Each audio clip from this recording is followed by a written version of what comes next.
बहुत सारे ऐसे लोग हैं जो इस एग्ज़ाम में अच्छा नहीं किए परंतु जीवन में बहुत अच्छा कर लिए।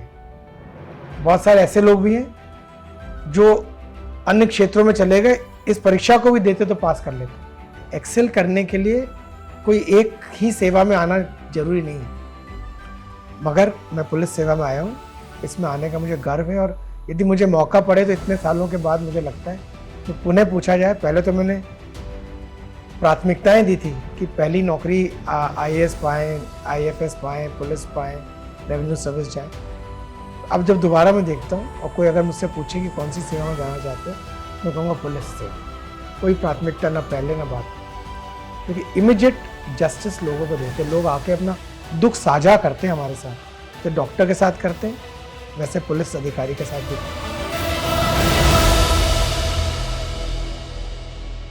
मेरा नाम पीयूष मोरडिया है, मैं अजमेर का रहने वाला हूँ और उत्तर प्रदेश में पुलिस में नौकरी प्राप्त करने के बाद ही आना हुआ।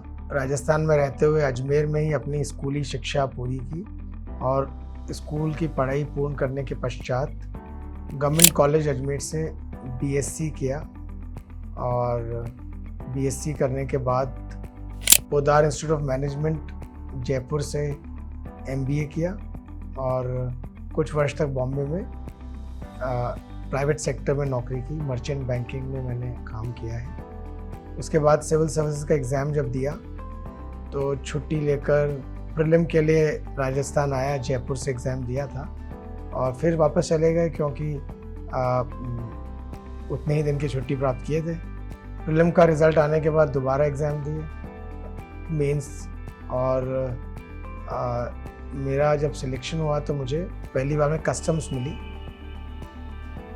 उसके बाद मैं फिर एग्ज़ाम जब दिया तो पुलिस सेवा में आया और 1998 बैच का पुलिस सर्विस का मैं अधिकारी हूँ। 12th क्लास पास करने के बाद मुझे permanent service commission naval engineering के थ्रू इंडियन नेवी में मिला था और मैंने जाकर नेवी ज्वाइन भी कर ली थी। नेवल एकेडमी गोवा में रहा और पर जाने के कुछ दिनों बाद जब मुझे पता पड़ा कि सर्विस बॉन्ड है, तब 12वीं के बाद वाला जो दिमाग होता है उससे सोचते हुए मैंने विड्रॉल की एप्लीकेशन लगाई और वापस आया और तब मैंने बीएससी ज्वाइन किया था।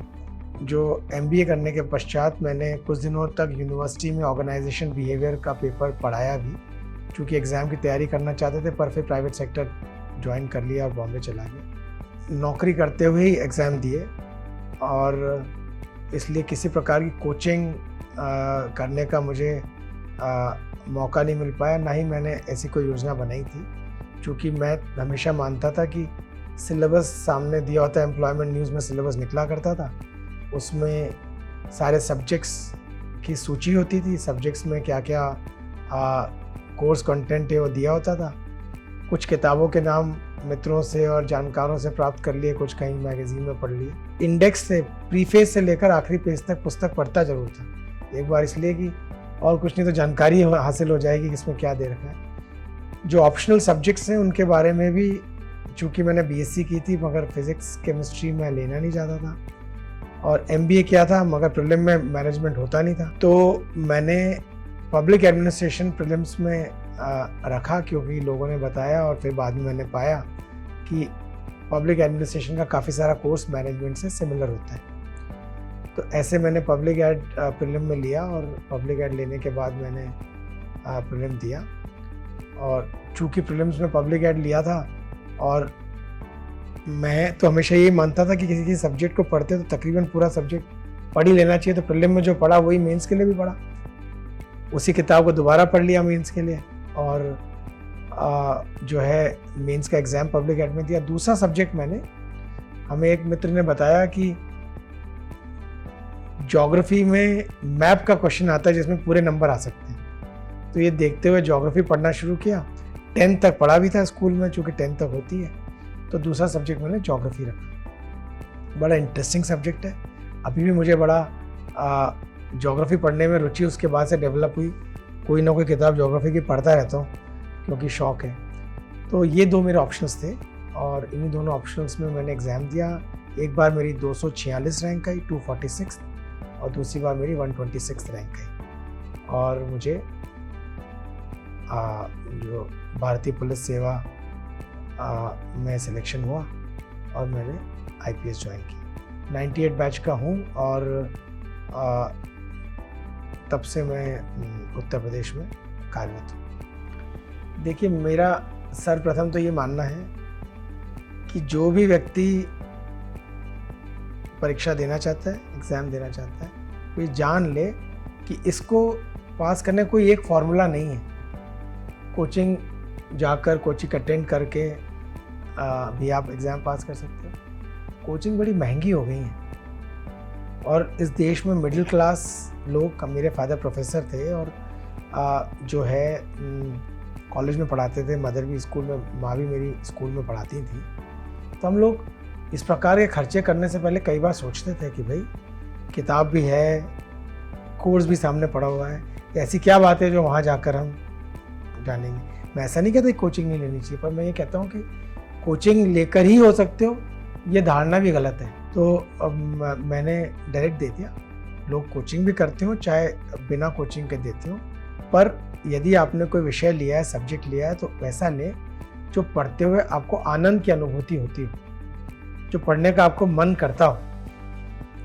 आपने एंथ्रोपोलॉजी ली, इन्होंने कहा एंथ्रोपोलॉजी में नंबर बड़े अच्छा आ रहे हैं, वो पढ़ लो, और कल से मैं एंथ्रोपोलॉजी पढ़ना शुरू कर दिया। ये बात मैं व्यक्तिगत तौर पे गलत मानता हूँ। जिसका आपका बेसिक बेंट ऑफ माइंड नहीं है, किसी का दिमाग कैलकुलेशंस पे ध्यान देता है, मैथमेटिक्स अच्छी लगती है, कोई फिजिक्स में अच्छा होता है, कई लोगों को जो है हिस्ट्री पढ़ना पसंद है। तो जिस सब्जेक्ट को आप पसंद करते हो वो लो, ना कि इसलिए लो कि आपके बड़े भाई ने पिछले साल वो लिया था या आपके पड़ोसी ने वो लेकर सेकंड रैंक लिया था। क्योंकि हम सबकी जो कॉन्फ़िगरेशन है दिमाग की और जो सब्जेक्ट जो हम पढ़ते हैं वो उस पर डिपेंडेंट होता है, हमारे एप्टीट्यूड पे डिपेंड करता है। तो मैंने तो ये देखते हुए लिया कि मुझे ज्योग्राफी पढ़ते हुए अच्छा लगने लगा, इस साइंस नुमा लगी, पढ़ते हुए एक पेज पढ़ते हुए दूसरे पेज पढ़ने की इच्छा होती थी और समझने वाली बात थी। लिखना एक और बात जो मैं कम से कम मैंने देखा अपने साथ कि अपनी भाषा में जवाब लिखता हूँ। अपनी भाषा से मतलब हिंदी इंग्लिश की बात नहीं कर रहा मैं, वो तो लैंग्वेज है ही। अब भाव जो है वो समझ में आना चाहिए, पर जवाब लिखते समय किसी लेखक की या किसी पुस्तक की वाली लिखी हुई बात को रिप्रोड्यूस करना जरूरी नहीं है। भाव आपको समझ में आ जाए, फिर आप अपनी समझ को ट्रांसलेट करो आंसर शीट में। तो मेरा तो यही तरीका मुझे लगता है और यही मैं अपने बच्चों को भी समझाता हूँ कि भाई ऐसे ही कोई धारणा मन में मत पालो कि कोचिंग ही लेनी है या जो है किसी के पढ़ाने से ही आप पढ़ सकते हो। यदि पुस्तक उपलब्ध है, आपके पास में कोर्स कंटेंट भी है, आपको पढ़ने में मज़ा भी आ रहा है, तो आप बिल्कुल शुरू कर लीजिए, एग्ज़ाम क्लियर होगा। डिस्करेज किसी के कहने से नहीं होना चाहिए। अक्सर इस परीक्षा में कभी कभी लोग मिलते हैं जिनसे जब आप बात करते हो वो कहते हैं क्या कर रहे हो, आप बताते हो कि मैं सिविल सर्विस की तैयारी कर रहा हूँ, तो वो तुरंत कहते हैं तो नेशनल हॉबी है, तुम भी इसमें पढ़ गए। या वो अपनी कॉम्पिटेंस के आधार पर आपकी कॉम्पिटेंस को जज करते हैं, जो गलत है। क्योंकि हम सबकी कॉम्पिटेंस लेवल जो है अलग अलग हो सकती है, हम सबकी लेवल ऑफ डिटर्मिनेशन भी अलग अलग हो सकती है। मुझे कोई अधिकार नहीं है कि मैं आपको जज करके आपको कह दूं नहीं यार तुम ये सब्जेक्ट मत लो, तुमसे नहीं हो पाएगा। ये मैं कैसे कह सकता? क्योंकि आपकी मेंटल स्ट्रेंथ और आपकी जो इच्छा शक्ति है उसको मैं गेज नहीं कर सकता, उसको आप स्वयं ही गेज कर सकते हैं। तो यही मैं सबसे पहले जितने भी एस्पिरेंट्स हैं उनको कहना चाहता हूँ कि भाई ऐसे दोस्त रखो जो आपको सपोर्ट करते हो, एनकरेज करते हो। डिस्करेज करने वाले लोगों को जो है वो डिस्करेज नहीं करने चाहिए। यदि करते हैं तो बड़े ही जो है आप उनके साथ में व्यवहार कुशल तरीके से अपने आप को उनसे थोड़ा दूर भी रखने का प्रयास कर सकते हो, या फिर उनकी बात आपको प्रभावित ना करें ऐसी स्थिति पैदा कर सकते हो। पर ये ऐसी परीक्षा है जिसमें पास करने के लिए आपका कोई लगातार बहुत अच्छा एकेडमिक करियर ही रहा हो ये ज़रूरी नहीं है। और ऐसी भी है कि ये पढ़ाई करने के पश्चात आप इसमें ना भी हो तो भी आपका लेवल ऑफ अंडरस्टैंडिंग और नॉलेज बहुत ज़्यादा बढ़ जाता है और जीवन के हर क्षेत्र में बाद में भी काम आता है। ऐसी भी ये नौकरी नहीं है कि जिसको अगर आपने नहीं पाया तो आपका नुकसान हो गया, सब कुछ लोग सोचते हैं जैसे बहुत बड़ा लॉस हो गया, ऐसा भी नहीं है। ये भी एक भूमिका है जिसका निर्वहन हम करते हैं और यदि आप करना चाहते हो तो उसको आप परीक्षा देकर बिल्कुल उस भूमिका को पा सकते हो। पर मान लीजिए किसी वजह से हम क्लियर नहीं कर पाते तो ये हमारी नॉलेज और हमारी कॉम्पिटेंस का द्योतक भी नहीं है। बहुत सारे ऐसे लोग हैं जो इस एग्ज़ाम में अच्छा नहीं किए परंतु जीवन में बहुत अच्छा कर लिए। बहुत सारे ऐसे लोग भी हैं जो अन्य क्षेत्रों में चले गए, इस परीक्षा को भी देते तो पास कर लेते। एक्सेल करने के लिए कोई एक ही सेवा में आना जरूरी नहीं है, मगर मैं पुलिस सेवा में आया हूँ, इसमें आने का मुझे गर्व है। और यदि मुझे मौका पड़े तो इतने सालों के बाद मुझे लगता है कि पुनः पूछा जाए, पहले तो मैंने प्राथमिकताएं दी थी कि पहली नौकरी IAS पाएँ, IFS पाएँ, पुलिस पाएँ, रेवेन्यू सर्विस जाए। अब जब दोबारा मैं देखता हूँ और कोई अगर मुझसे पूछे कि कौन सी सेवा में जाना चाहते हो, मैं कहूँगा पुलिस सेवा। कोई प्राथमिकता ना पहले ना बाद, क्योंकि इमीडिएट जस्टिस लोगों को देते, लोग आके अपना दुख साझा करते हैं हमारे साथ, जैसे डॉक्टर के साथ करते हैं वैसे पुलिस अधिकारी के साथ भी करते हैं। तो ये, और हमारे सिपाही से लेकर sub inspector, inspector, deputy SP, उसके ऊपर के तमाम अधिकारी, हर व्यक्ति को रोजाना इस नौकरी में 2-4-5 मिनट का भगवान बनने का मौका मिलता है। क्योंकि जिस आदमी की समस्या का आप समाधान कर देते हो, जिसके जीवन के सबसे बड़े दुख से वो गुजर रहा होता है, वो 100 यूनिट अगर परेशानी लेकर हमारे पास आता है और हम उसे 90 करके भेज देते हैं तो ये बहुत बड़ा काम है। प्राइवेट सेक्टर में रह के ये काम नहीं अक्सर हम कर पाते। जैसे कि मैं तो प्राइवेट सेक्टर में काम किया, मैंने देखा कि जब हम ऑफिस से निकलते हैं, ऐसा नहीं कि हम किसी काम को अंडरमाइन कर रहे हैं, बताना चाह रहा हूँ कि वहाँ पर रहते हुआ अक्सर व्यक्ति अपने कार्य की बदौलत, तो नौकरी की बदौलत सिर्फ स्वयं के लिए काम कर रहा होता है। किसी बैंक में काम कर रहा है, किसी फाइनेंस कंपनी में काम कर रहा है, किसी मल्टीनेशनल में काम कर रहा है, अच्छा वेतन पा रहा है तो अपनी वेकेशन की सोचता है, अपने घर की सोचता है, अपना तमाम अमेनिटीज़ के बारे में सोचता है, अपने बैंक बैलेंस के बारे में सोचता है। बताता लोगों को, माँ बाप बताते हैं कि साहब हमारा बच्चा अच्छा कर रहा है, अब इतने लाख का पैकेज पा रहा है। वो पैकेज पाने के पश्चात वो इस बार वहाँ गया था, वहाँ गया, जो भी कर रहा है व्यक्ति अपने लिए कर रहा है। इन सेवाओं में आने के बाद हमारे होने की वजह से, हम सबके इन सेवाओं में होने की वजह से अन्य लोगों को भी बहुत लाभ होता है। आप जब किसी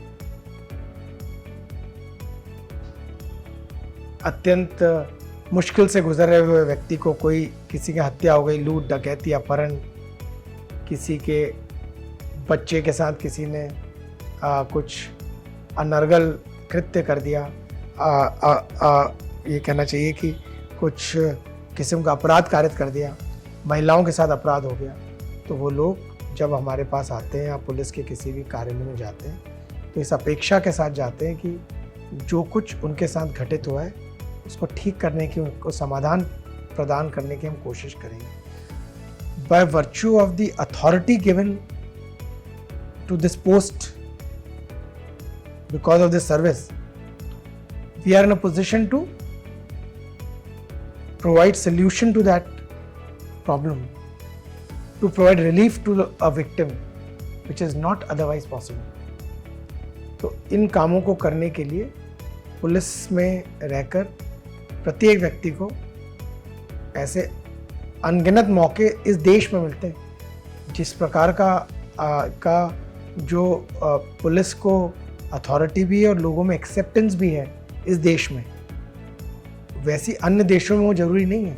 हमारे यहाँ पर जैसे एक बार स्टील अथॉरिटी ऑफ इंडिया का एक एडवर्टीजमेंट होता था, बहुत साल पहले हमने बड़े से बोर्ड पर लिखा देखा था, there is a bit of SAIL in everybody's life. जो स्टील अथॉरिटी ऑफ इंडिया बनाती है वो किसी न किसी तरीके से हर इंसान के जीवन को छूता था। घर में बाल्टी से लेकर आपके यहाँ सैनिटरी वो जो नल इत्यादि लगते हैं, चाहे चिटकनी लगती है, जगह जगह स्टील, गाड़ी जिसमें आप चलते हो स्टील का इस्तेमाल होता था, वो स्टील अथॉरिटी ऑफ इंडिया में बनता था। ऐसे ही भारत में हर व्यक्ति का किसी न किसी तरीके से पुलिस से भी वास्ता पड़ता है। चाहे आप अपना पासपोर्ट बनाते हो, चाहे सड़क पर चलते हो, चाहे ट्रैफिक आप जो देखते हो रोड पे, जो जहाँ गाड़ी पार्क करते हो, चाहे घर में कोई घटना घटित हो जाती है, चाहे पुलिस वेरिफिकेशन होता है नौकरी के समय, चाहे अपराध कारित हो जाता है, एक्सीडेंट हो जाता है, हर जगह पर कोई किसी की जमीन पर कब्जा करने की कोशिश करता है, कोई गुंडागर्दी करने की कोशिश करता है, कोई किसी की रैगिंग करने की कोशिश करता है। हर जगह पर हस्तक्षेप करने से पुलिस काफ़ी रिलीफ लोगों को दे सकती है। और यदि आप उस रिलीफ देने वाली व्यवस्था में इंस्ट्रूमेंटल होना चाहते हो और पुलिस में आते हो, तो आपको भी वो संतुष्टि मिलने के तमाम मौके मिलते हैं, जो कि मुझे लगता है कि मुझे भी इतने वर्षों में मिली है।